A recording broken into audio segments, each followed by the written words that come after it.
See, with everything inspected where we want it to be, we had to take it apart one more time because now we're at the final stage.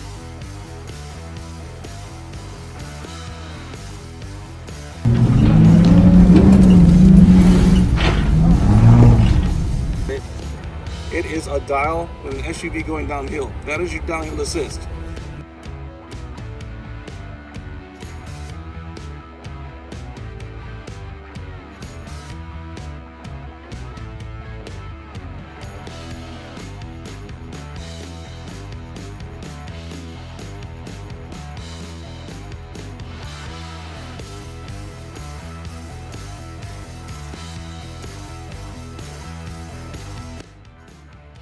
Good afternoon and welcome to another episode of ING.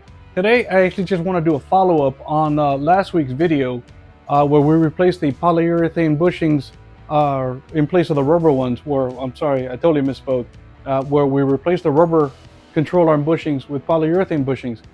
And if you remember, I used the flange style bushing, which is technically the same shape as the factory control arm type.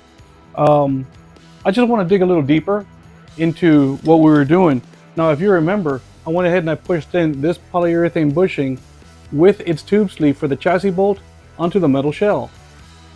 The thing is, this is the factory control arm bushing, and the important part of this one is the tube sleeve. Oops, sorry. The tube sleeve.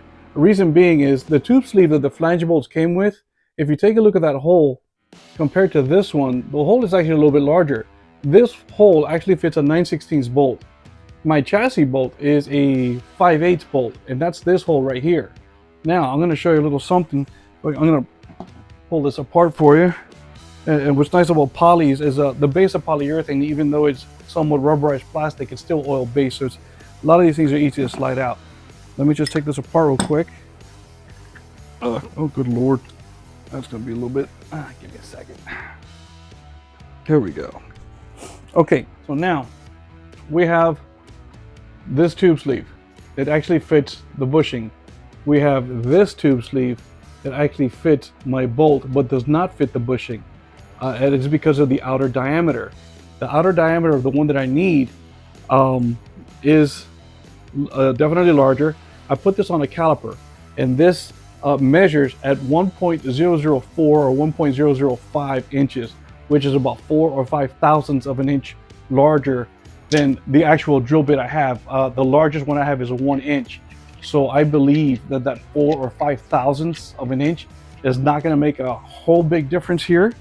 But the added advantage, as soon as I press it in, it will expand the bushing enough to make it like really tight on the metal shell to make it still a little bit more secure.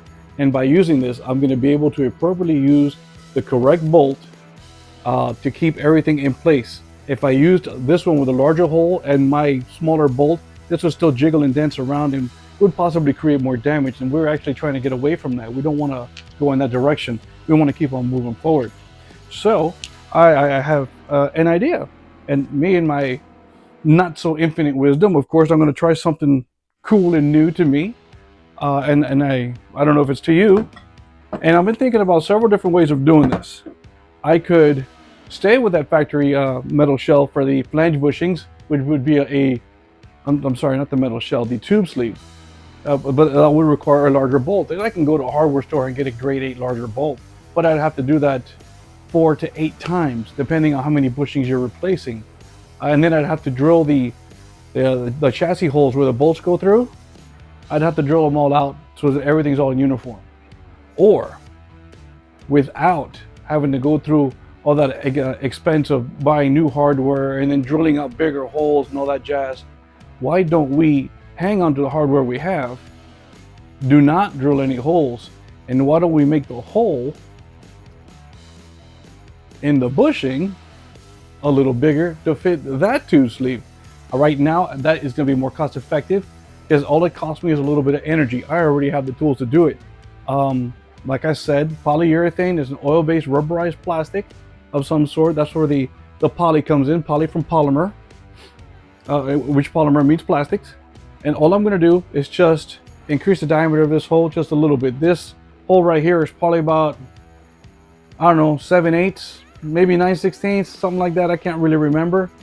The largest drill bit I got is a 1-inch, and that tube sleeve is 1.004 or 1.005. You know how those little digital calipers, they kind of flux by 1/10.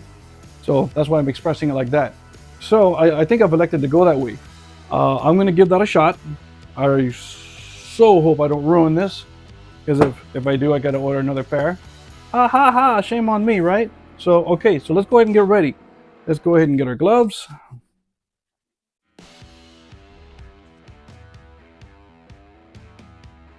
Get our gloves, come on glove. All right, I'm gonna use my 1/2-inch drill. Let's make that open enough. I got a super sick 1-inch drill bit. Largest one I've ever owned. And what's nice is the blade on this is so sharp. Oh my God, is it not gonna fit? Oh my God. Don't tell me that, man. Okay, that's open all the way. Oh, thank you, Jesus.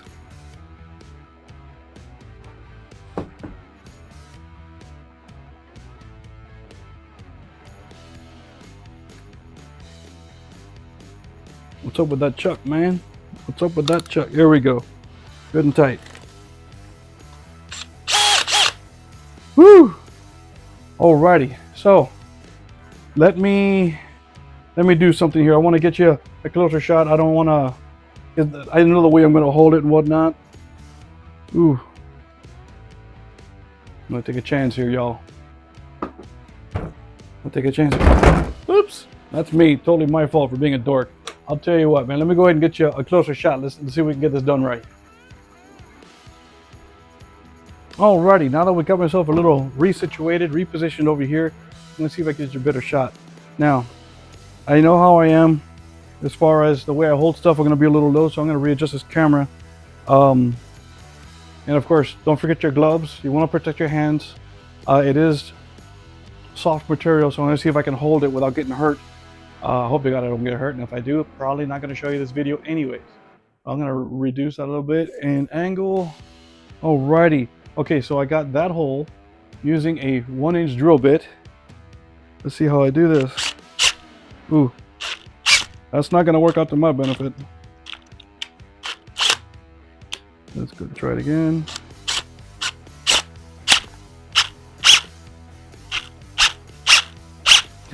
Ooh, that burned me. That actually cut my glove. Holy cow, look at that. Let me put that down. Okay, it got so hot. Oh, let me show you. It got so hot, it burned and cut my glove. So yeah, we're gonna have to find another way to do this. Not cool, bro. Not cool. Let's back this out. And the idea seems to be working, but just not in my favor right now.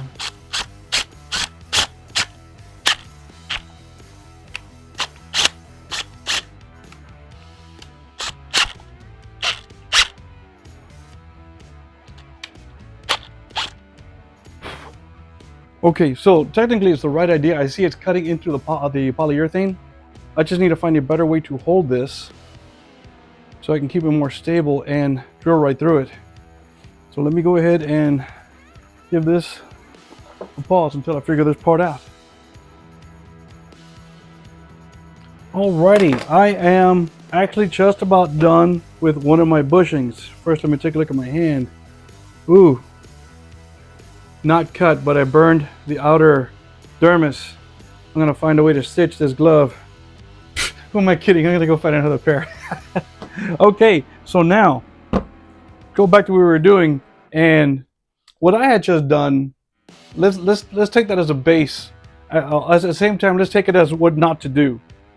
Okay, so I went ahead and I took the other half of this bushing, and I needed to make that hole bigger for the tube sleeve, which would have been that tube sleeve.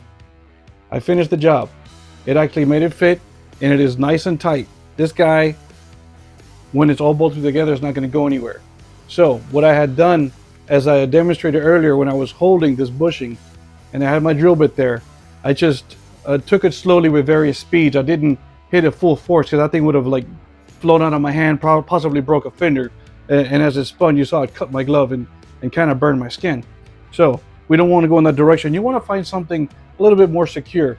At the same time, you want to consider the polyurethane, because you know, as you apply tension on it, you're going to squeeze it, and that's what I've been doing. Is I'm trying to hold it and I'm squeezing this, and I see this thing going in every direction. You know, so you want to make sure it's something secure. You want to keep it shaped, and to let it go like that. But I did manage to water that hole enough to make this tube sleeve fit. Now they are a two-piece, not like the factory one-piece. So for like to replace one control arm bushing, you're going to need to do that 2 more times. If you're going to do all 4, you're going to need to do it 8 more times, because these are half bushings in a sense. They're 2-piece, not a 1-piece. But all the steps are the same. Just find somewhere where you can securely clamp this to hold it, so you can drill through confidently, safely. Well, that's really about it. That's what I wanted to follow up on. I don't feel I touched enough on the previous video, and I just wanted to add this kind of to amend, or I don't know, just add a little bit more footage to that right there, because that was actually I thought a decent talk. Not very many people. I don't see too many control arm bushings on YouTube, or videos on YouTube about control arm bushings. So I figured, let me just throw in my 2 cents. And this right here is actually going to work out perfect for my next need. Not necessarily on Defiant. Defiant's already been taken care of here. I'm just, you know, working on another project right now. Yeah, but this is actually going to work out great. I got to just do this. Let me see. I got to finish this one here, and then 2, 3, 4. I got to do this, counting this one 7 more times, and then I'll be done with that one. Okay, right on. Well, thanks for hanging in there. I really hope you appreciated this video, and hope that you find it entertaining and educational. Please don't forget to like, subscribe, and share. Click that little bell on YouTube, and of course, join us on all our social platforms. Don't forget to visit www.defiantjeep.com, where you can find all your Jeep Performance accessories, camping gear, and other merch. And of course, we got more stuff coming in. And of course, thank you for watching. We'd love to see you on the trail. Have a great day.